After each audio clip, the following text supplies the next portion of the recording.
be here today. Appreciate everybody's attendance.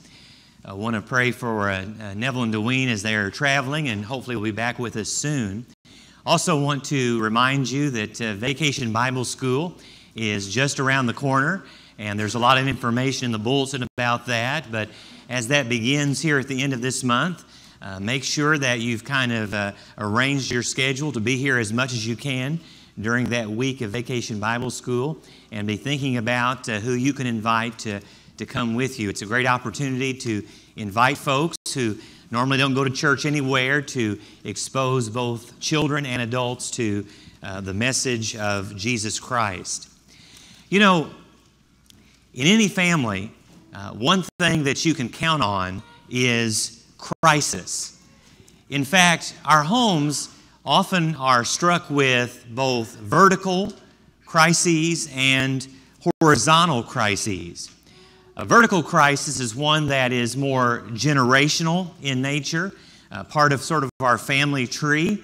Sometimes we don't have a lot of control over a generational crisis that may impact our family. And then when we think about a horizontal crisis, we're thinking about the predictable and unpredictable life stressors that we will face. And crises are often defined by periods of transition. And here's the amazing thing about a crisis that will impact your family. And if you're married any amount of time, you will have crises in your home. It is your greatest opportunity to grow when you're faced with a crisis. And I know none of us want to go through them. They're horrible, they're difficult, but they are opportunities when you are most ripe for change in your life. And so it's important to kind of keep that perspective when you think about a crisis. It may be a child having poor grades, or it may be one of your teenagers breaking up with their boyfriend or their girlfriend. It may be the disappointment of not making the school play or not making the team at school. It could be a major event, such as a long-term illness or a job that forces the family to move clear across the country.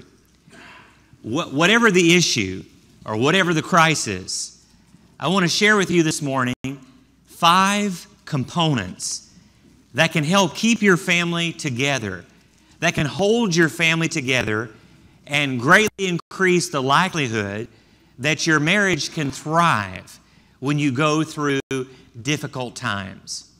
And we'll be referencing throughout our lesson many historical figures from the Old Testament. That's the one thing about the Old Testament in particular. We have lots of examples of families who were in crises, and some didn't do so well, and some did very well. We'll face those same things, and it's important that we have some concepts, some components together before we do. And here's the first one. Healthy couples have a clearly defined menu of expectations.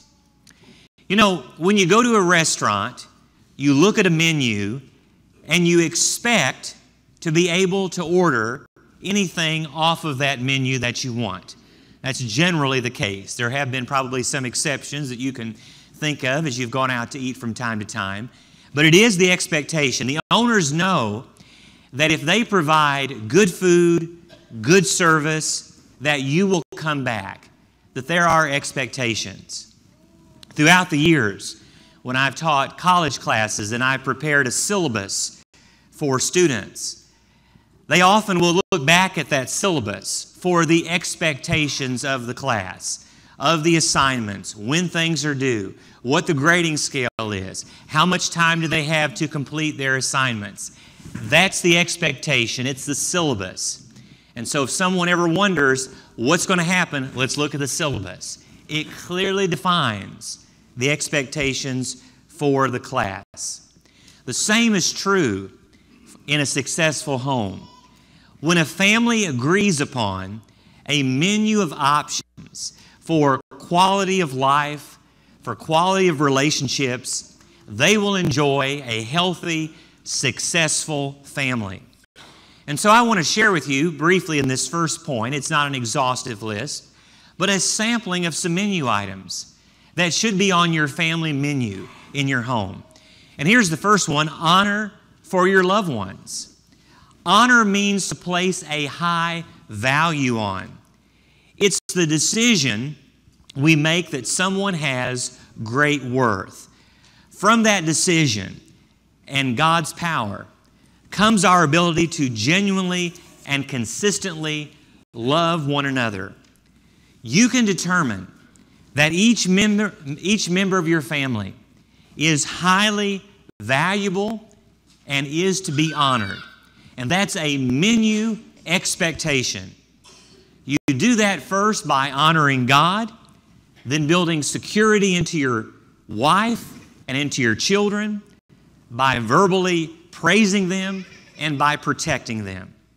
And so everybody is honored in your home. That needs to be on your menu of expectations. This is a place where people are honored.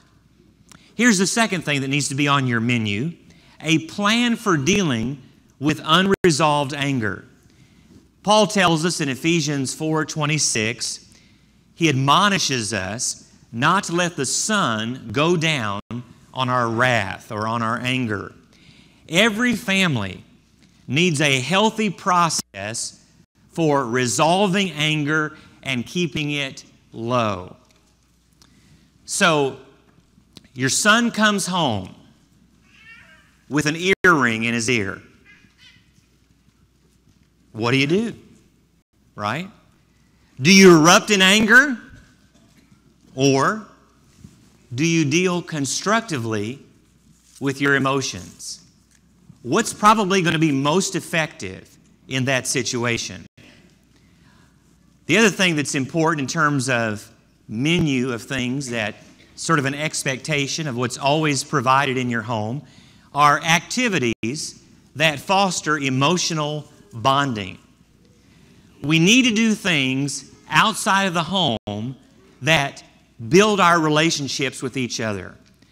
And I know sometimes kids don't want to leave home or they don't want to go out with the family, but it's important that families spend time together outside of the home doing meaningful activities together. You know, sometimes we say we're going to have fun whether you want to or not, right? But we do need those opportunities. There are many other areas that could be covered in your family's menu. But you need to decide, in our home, these are the things that we will provide no matter what. This is what we do in our home. The second thing I want to share with you this morning in terms of healthy components are that healthy couples understand and practice meaningful communication. So if you've ever gone to a fast food restaurant, which I know you have, and you go to the drive-up window, you place your order. And sometimes the voice on the other side sounds like Charlie Brown's school teacher, right? And you can't quite understand. And so you ask them to repeat the order. And sometimes today, depending on where you go, it actually shows up on a list. And you can see, and she'll ask you, or he'll ask you, is this what you ordered? And you can say yes, or you can say no. If it's wrong, you'll say repeat it again. Couples should practice drive-through talking. Take the time to repeat back to one another what you think you heard your partner or your children say. It's very honoring and it's very meaningful when you repeat back. It's not to be offensive, it's very honoring and meaningful. Within marital and family communication, it's important to remember that you're always trying to move toward the deepest level of intimacy. That is, the deepest level of intimacy, communication between husband and wife and between children and parents. Healthy families are connected emotionally, spiritually, psychologically, and physically. They feel two big things. They feel connected and they feel safe in that connection. they can say things, and they can feel that if they say those things, they're not going to get rejected and they're not going to get belittled. Experts have identified 5 levels, and you have them there, 5 levels of communication that healthy families operate on. And the first one is the shallowest one. You can see the order there. The shallowest level is when in your home, your communication is based on cliches. And so you say things like, "Hi, how are you? I'm fine. How are you? Did you have a good day?" "Yes, I had a good day." "Did you have a good day?" "Yes, I had a good day." "Is everything okay?" "Yeah, everything's okay." "Give me a high five." All right? So that's just sort of that very shallow level of communication. And if that's the only kind of communication that you kind of have in your home, you know, that's not going to be meaningful communication for husbands and wives and for children and their parents. Now, there are times when our communication levels kind of wax and wane, and you may find yourself at the cliche level, and you realize we need to get out of this, but it shouldn't stay there. The second level of communication is when you relate facts. Did you see in the paper today? Did you watch on the news? It looks like it's going to rain tomorrow. Do you think the Reds are going to win the game? Or the Bengals don't look very good this year? Of course, that could be a cliche as well, right? And then there is the third level of communication, and it's much riskier. It's when you start to state opinions. "I think this is going to happen." "I believe this is the way it ought to be done." Or, "We ought to have a date night one night a week." Whenever you state opinions, you increase the possibility of conflict. That's a good time to use drive-through talking and repeat back what you think you heard your mate saying until you ultimately achieve clarity and understanding. Keep in mind, and this is important, that conflict with your mate and with your children is healthy and normal. It's normal to have conflict in your home. A lot of people will try to avoid conflict at all costs, and that's not healthy either. Then you have just a bunch of sheep living together, right? And that's not a very healthy environment. We need to work through our situations. What's not healthy is walking off, not talking about it, or else reacting, getting angry, and then not adhering to your menu and dishonoring one another in the home. But handled properly, conflicts are actually doorways to intimacy. So conflict has a very healthy role in the home, both with kids and with parents and in a marriage. The fourth level is expressing and understanding each other's feelings. And this can only occur when you feel safe in the home. Now, we men need to understand that in healthy homes, everyone feels free to express feelings without fear of hearing, "That's stupid," or "Only an idiot would think that way," or "Why don't you just grow up?" Maybe the feelings are immature, but they're real feelings nonetheless. It's not our job to analyze. It's not our job to solve. It's our duty to love, to value, to understand both our mates and our children. And then fifth, the deepest level of communication is when we feel safe revealing our needs. It might be a teenage daughter or a teenage son that says to their parents, "I need a hug." That's really kind of putting yourself out there, right? "I need a hug." Or when a wife says to her husband, I need a hug.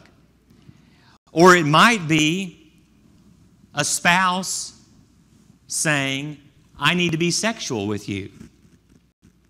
And being very open about that. She says she needs to go shopping. And I ask if I can go with her, right? Boy, that would change the dynamic of the relationship, right? Or, now this is where it gets really deep. I want you to really think about this. We all tell jokes about this kind of stuff, but when you're at this deep level, your wife can say to her husband, a wife can say to her husband, I need to know what you think about my outfit. Right? I need to know what you think about my outfit. Now, if we go to the shallow communication, it's like, it looks great. But she's asking because she really wants to know. And you have that kind of intimacy where you can say, well, I think it's not doing this right, or it needs this, or whatever it is. Or that looks really great. I really like that design on you. So you put yourself out there when you ask that kind of question. But if you live in a safe, secure environment, you know what kind of reaction you're going to get, that it's going to be a loving reaction.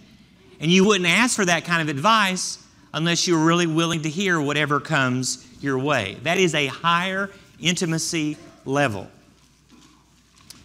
Third, this morning, healthy couples are associated with a small, healthy support group. You know, you think about Jesus and the time that he spent in his ministry, roughly 3.5 years. He handpicked about 12 folks that he spent a lot of time with. They were really connected. Now, Jesus went out with the multitudes, that's true, but he also had this intimate group of 12 people that had a close relationship with each other. And that group of 12 went down even smaller when you think about Peter, James, and John, that even more intimate circle that Jesus had. It's important that we do that. And you know, it's great that we come to church, and we need to come to church. We're commanded to come to church. And from a spiritual and psychological perspective, there are lots of needs that are met in this assembly and gathering here. But if this is the only opportunity you have to interact with people in this room, that's a sad state of affairs for you. You need intimacy beyond this bigger group. You need to be involved with people outside of this bigger group, spending time with one another. It's good to meet regularly with 3 or 4 other couples who have the same commitment to God and their marriage that you have. Whether it's you go camping, you go out to the movies together, you eat out together, you plan something spiritual in nature, you plan something social in nature, it's good to be around people who have the same values that you have. And so we should strive to do that. We should strive to build those kinds of relationships. It gives you the power to make changes to stay healthy. It's a group dynamic that comes from that. Secondly, it gives you accountability. When you have a group of other couples that you're spending time with. And if you come from an unhealthy family of origin, as some of us do, it gives you a chance to learn from other people. Marriage is always about learning, right? And so we can learn from other couples and how they resolve their situations. We may learn behaviors we don't want to emulate, and we may learn behaviors that we do want to pattern our marriage after. So it's important not to just say, well, my wife and I, we got this thing together, it's just us on an island. It's important that we interact with other couples who have our same values that we have. Fourth, healthy couples are aware of unhealthy or offensive behavior stemming from their heritage. In Deuteronomy chapter 5 and verse 9, as we kind of get into the prologue of the Decalogue or the 10 Commandments, the Bible says that the sins of the father are visited onto the 3rd and sometimes 4th generations. Well, what does that mean? It means that I'm not responsible for the sins of my father or my grandfather or my great-grandfather, but those unhealthy behaviors that they had, they do impact me, right? And they impact you as well. And unhealthy families, guess what? Begat unhealthy families. So we at times may see ourselves making the same mistakes that our parents made, or making the same mistakes that our grandparents made. Now, I think it's important to realize this. It's a cop-out if we say, yeah, I'm not a good dad because my dad wasn't a good dad. Or I'm not a good mom because my mom wasn't a good mom. Or I have a bad temper because my dad has a bad temper. Or I'm not really emotionally connected because my mother was never emotionally connected. We are who we are because of our past in many ways. But it's a cop-out to blame who we are on that. Because we can, in fact, what? We can change. We're not bound to our heritage. We can, in fact, be different people. If there are things about our parents or our grandparents that we may dislike and we see ourselves emulating, I'm hollering just like my mom hollered all the time. I'm angry like my dad's angry all the time. We can change. And it's a cop-out to blame our behaviors on them. It's not them, it's us. We have to take accountability for our own actions. But it helps us in making the connection, to understand a little bit about how we're wired. Understanding ourselves better helps us raise a generation that God will ultimately bless. Someone suggested this scale. You might rate your parents on a scale from 0, not at all, to 10 all the time in such areas as this. They were rigid, forceful, with strict rules, values, beliefs, and expectations. They were critical, judgmental, with harsh punishment. They were closed to talking about things like sex, religion, politics, and feelings. They used degrading names like stupid, lazy, or no good. The higher the score, the more potential there is for an unhealthy relationship in your home. Based on your score, you may need specific help from someone who may be a professionally trained counselor to help you work through some of those issues. And I often say this, it's not about blaming our parents because you know what? They probably did the best they could do given their circumstances. So it's not about, throwing them under the bus. It's about us being responsible for our own actions and our own behaviors. And then fifth, and finally this morning, healthy couples have a vibrant relationship with Jesus Christ. Philippians 4:19, Ephesians 3:19 are just a couple of passages that share with us the importance of having that meaningful relationship with Jesus. Now, can people without Jesus have good marriages? Yes, they can. But it will never be the best it can be without a relationship with Jesus Christ. And I'm convinced of that.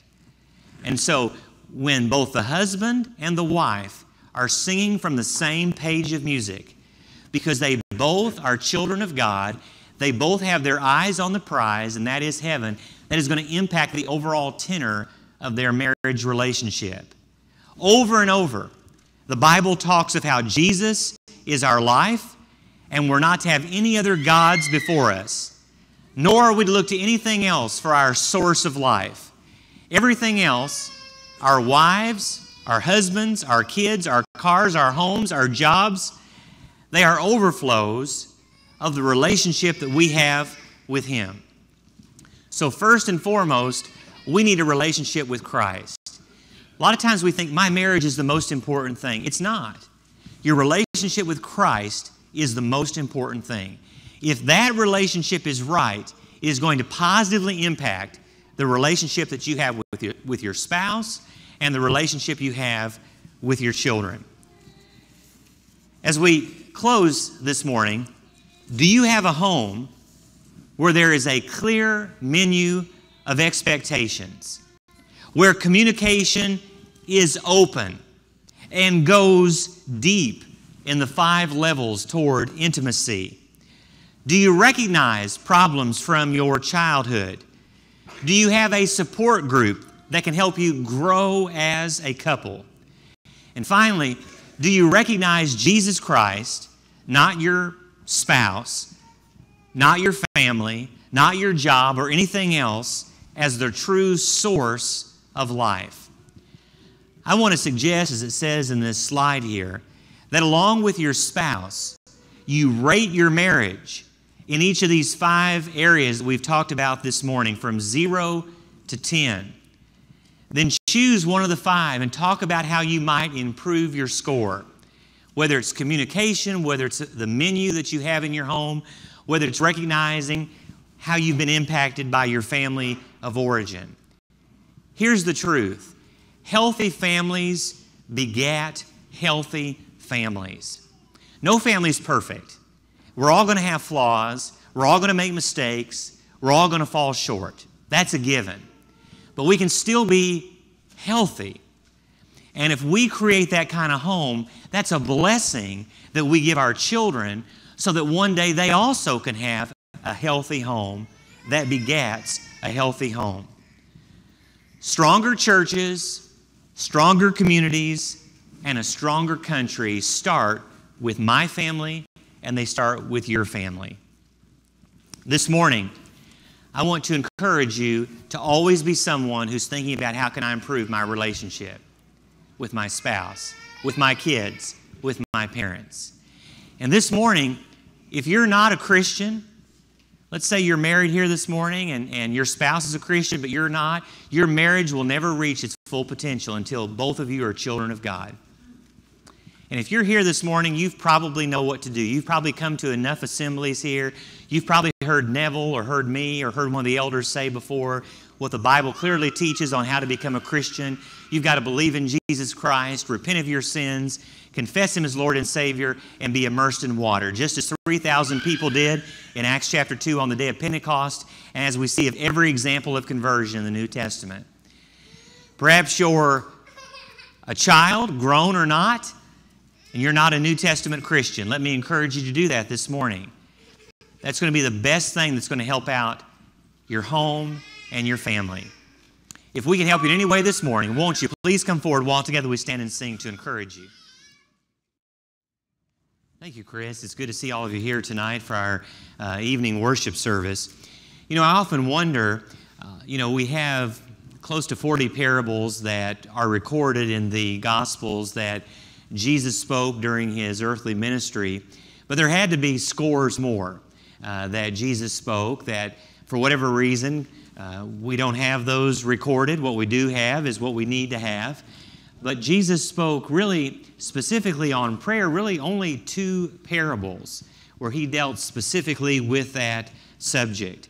And I want us tonight to look at those 2 parables. And actually, I would say of all the parables, these are my 2 favorite parables. Now, I know a lot of times preachers say that this is my favorite passage, but these really are my 2 favorite parables. And so we're going to look at these parables about prayer. And I think there's a lot of information packed into these parables. And then we're going to draw some application from our reading and as we try to interpret them. And so let's look at the first one. It's the friend at midnight, and it's found in Luke chapter 11, verses 5 through 8. Luke chapter 11, verses 5 through 8. And he said to them, "Suppose one of you shall have a friend, and shall go to him at midnight, and say to him, 'Friend, lend me 3 loaves, for a friend of mine has come from a journey, and I have nothing to set before him.' And from inside shall answer and say, 'Do not bother me, the door has already been shut, and my children and I are in bed. I cannot get up and give you anything.' I tell you, even though he will not get up and give him anything because he is his friend, yet because of his persistence, he will get up and give him as much as he needs." And so the Lord tells of one who had an unexpected midnight visitor. Now, this may seem rather strange. I mean, I think you would probably consider it strange if someone started knocking at your door at midnight. But you have to remember, back in this time period, it was often hot during the day, and so people would often travel as they traveled by foot at night. So it wouldn't be that unusual for someone to come to your door in the middle of the night and want to stay with you. Because he had no food to set before the guest, he went to a neighbor who had already retired for the night with his children, and he requested 3 loaves of bread. Now again, we think of a loaf of bread, we think of what it looks like when we go to the grocery store, but a loaf was really a flat cake. So 3 flat cakes. And it's kind of interesting, baking bread in those days was communal work. So the women of the village would all come together and bake bread. And it would be known who had baked recently. Now, there may have been some bread left over in this man's house, but he had to offer his guest an unbroken loaf. To feed a guest with a partial loaf would have been considered an insult. It's like someone comes to your house and you kind of, you may do this, but you might go, well, here's something we've already kind of ate on. You want it? We really wouldn't do that, right? We want to give them a fresh piece of cake, a fresh cake or a fresh pie, not something that's just a little bit left. And so that was kind of the mindset in that time period. The neighbor replied, "Do not bother me. The door has already been shut, and my children and I are in bed, and I cannot get up to give you anything." And when it says the door was shut, it was an elaborate affair to shut your door. And so there were lots of kind of bells and whistles and locks, and it was a big process to lock up for the night. Not so much maybe for us today, but I do know people who've lived like in maybe an inner city area, and there's like chains and locks and padlocks and double locks and, maybe a stick you put by the door and all those kinds of things as you shut things up for the night. So it was a very elaborate affair to have to get up in the middle of the night and undo all of that. So it's easy to see why he was unwilling to do that. In Palestine, the majority of the people were poor, and most of the houses were really one-room cottages. And the house was built on the ground with beaten clay serving as the floor. The animals were usually kept inside to protect them against the weather and to protect them from being stolen or from some kind of predator. In part of this house, a platform was raised above the floor, kind of like on stilts.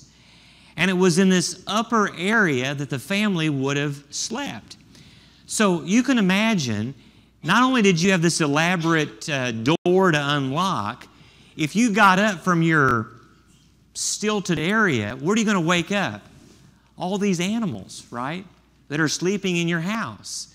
So what a mess, right? So, your kids are sleeping up here, everybody's real nice and cozy in for the night, and the animals are all kind of grazing in the house, right? And so the last thing you want to do is get up and, fool with all that and making all kinds of noise. So it's very natural to understand that the man did not want to get out of bed. It would disturb the entire house. But the desperate host continued to bang on the door outside.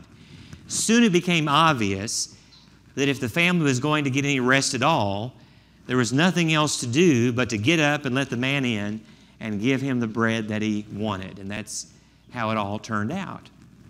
So the second parable that has a similar vein to it is the persistent widow. We had a persistent friend at midnight. Now we have a persistent widow. Again in Luke chapter 18, and let's look at verses 1 through 5. Now he, that is Jesus, was telling them a parable to show that at all times they ought to pray and not lose heart, saying, there was in a certain city a judge who did not fear God and did not respect man. Tells us a little bit about his character. And there was a widow. This is sort of the most vulnerable of people in that day. So a very vulnerable person comes to the judge, give me legal protection from my opponent. Now, we don't know all the details there, but she makes a legitimate request. She would have been someone that you would think a judge would have looked favorably upon, someone who is very vulnerable. And for a while, verse 4, he was unwilling. But afterward, he said to himself, even though I do not fear God nor respect man, yet because this widow bothers me, I will give her legal protection, lest by continually coming she wear me out. So this other parable, the parable of the persistent widow, as you can see, is very, very similar. There was a widow in a city who was being oppressed. And in the same city, there was a judge who had no respect for God or for man. The judge was probably a Roman judge because one man could not constitute a Jewish court. So he was probably a Roman, which meant, of course, he was a pagan. The widow kept coming to the judge and pleading her cause while he continued to give her a deaf ear. Perhaps the judge, like Felix, that we read about later in the New Testament in Acts chapter 24 and verse 26, was delaying the matter, hopefully thinking that a bribe would come his way. But the woman was penniless, and all she could do, all that she had, was her persistence. And she kept badgering and pestering the judge until he finally gave in. It's kind of interesting in verse 5, he says, she's going to wear me out.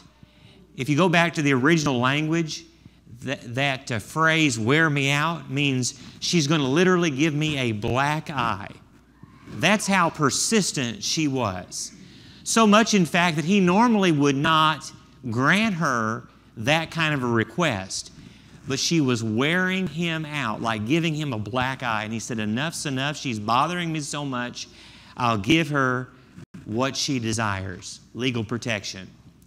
So, what are some lessons on prayer that we can derive from these very critical parables that Jesus spoke? Taken together, these twin parables teach us much about prayer. And the first thing I think that we can learn is responsibility in prayer. Jesus taught that prayer is an obligation. Luke chapter 18 and verse 1, at all times they ought to pray and not lose heart. Another way to translate this would be to say that men must pray, an obligatory statement. For like the widow and the host, they stand in need of something which they cannot supply for themselves. And that's what drives us to our knees. That's why we speak to God in prayer. God can do something for us that we cannot do for ourselves. In fact, it's kind of interesting. Jesus, upon this earth, in His unique relationship with the Father, still felt it necessary to spend time in prayer. And so look in the book of Luke, just some quick passages here that show that, if Jesus needed prayer, surely we need prayer. Luke chapter 3 and verse 21. Now it came about when all the people were baptized that Jesus was also baptized, and while He was praying, heaven was opened. Still in Luke chapter 6, verses 12 and 13. And it was at that time that He went off to the mountain to pray. Look at Luke chapter 9, 18. Luke 9, 18. And it came about that while He was praying alone. Still chapter 9, drop down to verse 28. And some 8 days after these sayings, it came about that He took Peter and John and James and went up to the mountain to pray. If Jesus needed prayer, if the early church needed prayer, we cannot need less prayer today. I remember when I was in college, The 4 years that I was at Freed-Hardeman, I was actually a tutor at the Center for Personal Development. And some of you are familiar with Freed-Hardeman. There's an old house there called the Joyce Simon McDaniel House. And on the top floor of that house, I was a tutor all 4 years of college. And so one of the people that I worked with was our secretary, and her name was Mary Barton. And her husband, John Barton, was a computer science professor, and very fine people. In fact, before Casey and I got married, I didn't have a place to stay for a short period of time, and they actually let me house sit for them when they were professors over in Vienna, Austria. Great people. Their son and daughter-in-law were missionaries to Uganda. They were Harding graduates who went to Uganda to be missionaries for a number of years. And they told me that in Uganda, people would go to a certain spot behind their house or behind their hut, and they would pray. There was a particular spot everybody had back behind their house where they would go and pray. And the journey from their house to that spot where they would pray was called the Ugandan prayer path. And you could go to somebody's house and look at their prayer path and learn something about their spirituality, right? So if that was a well-trodden path, that told you there's a family that spends a lot of time in prayer. But if that path was full of weeds and was grown over, obviously that's someone who didn't spend a lot of time in prayer. We need prayer. And I wonder if we had a prayer path in our backyard, what it would look like. Would it be a place that we frequent, or would it be a place that we rarely go to? The second thing I think we can learn from these twin parables, are the requirements of prayer. Jesus, really in a capsule form, gives some of the basic requirements or conditions of effective prayer. And first of all, prayer must be direct and it must be definitive. The host went directly to his friend. The widow went directly to the judge. Prayer is very personal and prayer is very individual. It is the meeting of persons in the seclusion of one's closet, as we read about in Matthew 6 and verse 6. Prayer must be definite. I like it when children pray, right? Because children are very specific, aren't they, when they pray? They're very definite. Here are some actual prayers from children. Debbie, age 7.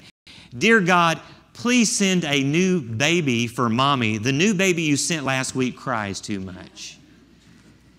Jimmy, age 6. Dear God, who did you make smarter, boys or girls? My sister and I want to know. Angela, age 8. Dear God, this is my prayer. Could you please give my brother some brains? So far, he doesn't have any. Hank, age 7. Dear Lord, thank you for the nice day today. You even fooled the weatherman. Agnes, age 6. Dear God, please bring me a new brother. The one I got socks me all the time. This is Lois, age 9. Dear God, please help me in school. I need help in spelling, adding, history, geography, and writing. I don't need help in anything else. Natalie, age 7. Dear God, do you have any helpers in heaven? I would like to be one of your helpers in heaven when I have summer vacation. Susan, age 9. Dear Lord, tomorrow is my birthday. Could you please put a rainbow in the sky? Did you see the one the other night? Did you see the rainbow? It was really pretty, wasn't it? David, age 7. Dear God, I need a raise in my allowance. Could you have one of your angels tell my father? Thank you. And Diane, age 8. Dear God, I am saying my prayers for me and my brother Billy because Billy is 6 months old and he can't do anything but sleep and wet his diapers. So, we kind of laugh at that, but children are very specific, aren't they? They make those requests to God. Friend, give me 3 loaves of bread. That's very specific, isn't it? When we pray, unfortunately, we often do so in generalities, don't we?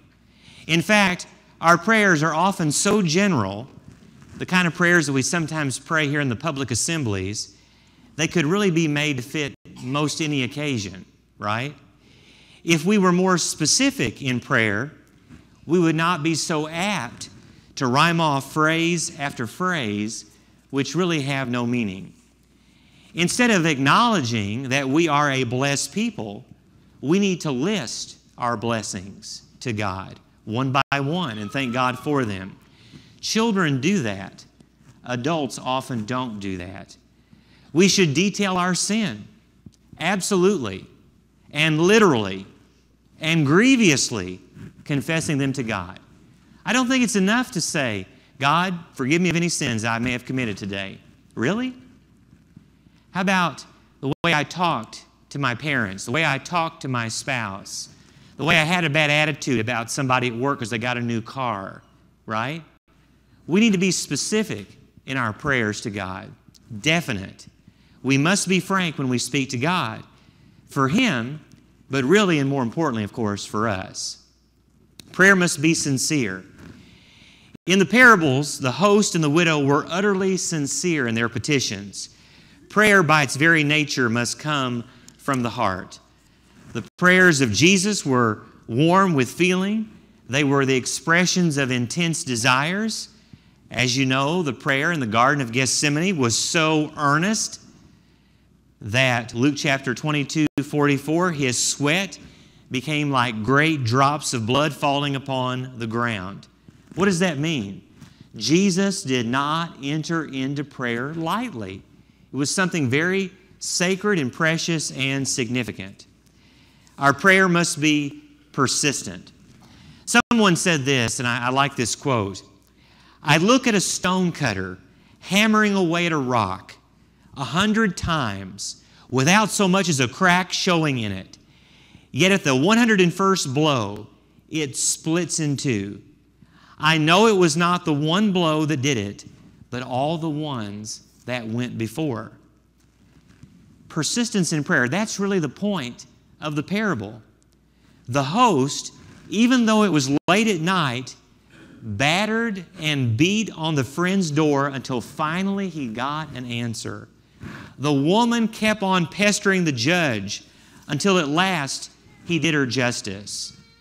Thus Jesus says, ask, and as you know the Greek tense is keep on asking, and it will be given to you. Seek, keep on seeking, and you'll find. Knock, keep on knocking, and it will be opened. We have to continually do that. It's kind of interesting, too. There's two different words in the Greek language for knock, right? But the word that's used here, there's one that means to knock with a heavy blow. That's not the word that's used here. Instead, it's to knock with the knuckles. So it doesn't mean you bang the door down, right? It means a persistent, continual knock. A persistent, continual asking. A persistent, continual seeking of God. That's what God calls upon us to do. Not knock the door down, but to be persistent in our approach to Him. Our persistence demonstrates faith unto God. It shows how determined and how confident we are before Him. And the amazing thing about these two parables is that God is represented by the friend who got up. God is represented by the judge. What's the point? Can I change someone's mind if I'm persistent enough? Yes. Can I change God's mind if I'm persistent enough? Yes. Now, I know God has a will, but God's will can be bent. It can be altered based on how serious it is to us. It doesn't mean that God always does that. But if we say, God, I really want you to do this for me, it's really important, and then that's it, we never go back to God, and we're not persistent with it, then we show God it's really not that big of a deal to us. Our persistence says something about our faith. And then finally, the rewards of prayer. In these parables, we see that earnest prayer is rewarded. The host did not go away from his friend's door empty-handed, nor did the widow continue to suffer abuse from her enemy. Their efforts were favorably rewarded. Still in Luke tonight, look, if you will, at Luke chapter 11 verses 11 through 13. Luke 11, 11 through 13. Now suppose one of your fathers is asked by his son for a fish. He will not give him a snake instead of a fish, will he? Or if he asks for an egg, he will not give him a scorpion, will he? If you then, being evil, that is, you're not really evil, but you're not anything like God, right? You're less than God. If you know how to give good gifts to your children, how much more your heavenly Father gives the Holy Spirit to those who ask Him. What's Jesus saying here? Even though the disciples who are evil compared to God do not cruelly disdain their children's request, I mean, we would not substitute a stone for a loaf, or a fish for a serpent, or a scorpion for an egg. There was similarity in appearance between, for instance, a stone and a loaf. But God will neither give us anything that is useless or harmful. This is an interesting argument that God is using here. In fact, it's really the argument is really reasoning from a premise that it is less likely to occur to one that is more likely to occur. In other words, if it's not likely that a human parent would hatefully deceive and abuse his child, but would provide for him, it is certainly more likely that the great and benevolent God will do right by His children. These parables teach, then, that God gives blessing upon blessing to those who make sincere request of Him. Yet it's quite true, as you know, that prayers are not always answered in the affirmative, right? Sometimes God says yes. Sometimes God says no. Sometimes God says, you need to wait a while on this one. In spite of David's pleading in 2 Samuel chapter 12, his little baby child died, right? Paul's prayer in 2 Corinthians chapter 12 that his thorn in the flesh might be removed was not taken away, was it? And surely Paul was a sincere person. And Paul prayed persistently about that. And yet the thorn in the side was not removed. The fact is that if God is indeed a wise Father, that as long as He is the supreme sovereign of the universe, there will be certain things that we ask for that cannot be granted. You've all heard this. I know some of you maybe. I'm not a big Garth Brooks fan, just for the record. But Garth Brooks wrote a song. I don't know if he wrote a song. He sung a song. Maybe he didn't write it. A few years ago, that whenever it comes on the radio, I'll turn it up because I think it's a pretty cool song. And it's called Unanswered Prayer. And the song doesn't really mean that God didn't answer the prayer, even though that's the title of the song. It means that sometimes God doesn't give us the answer that we thought we wanted at the time. He gives us a different answer that in hindsight was actually a better answer. So again, that song, just the other night at a hometown football game, my wife and I ran into my old high school flame.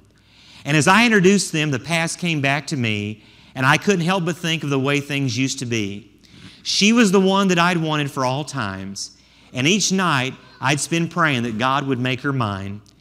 And if He'd only grant me this wish I wished back then, I'd never ask for anything again. Sometimes I thank God for unanswered prayers. Remember when you're talking to the man upstairs, that just because He doesn't answer doesn't mean He don't care. Some of God's greatest gifts are unanswered prayers. She wasn't quite the angel that I remembered in my dreams, and I could tell that time had changed me. In her eyes too, it seemed. We tried to talk about the old days. There wasn't much we could recall. I guess the good Lord knows what He's doing after all. And as she walked away, and I looked at my wife, and then and there I thanked the good Lord for the gifts of my life. You know, it's possible today that we are praying for something which is directly opposite what we were praying for a year ago, right? Think about that. Oftentimes, we find ourselves thanking God because He did not answer some prayer in the past. This happens because we cannot see into the future, we do not understand the past, and we only know a little piece of the present.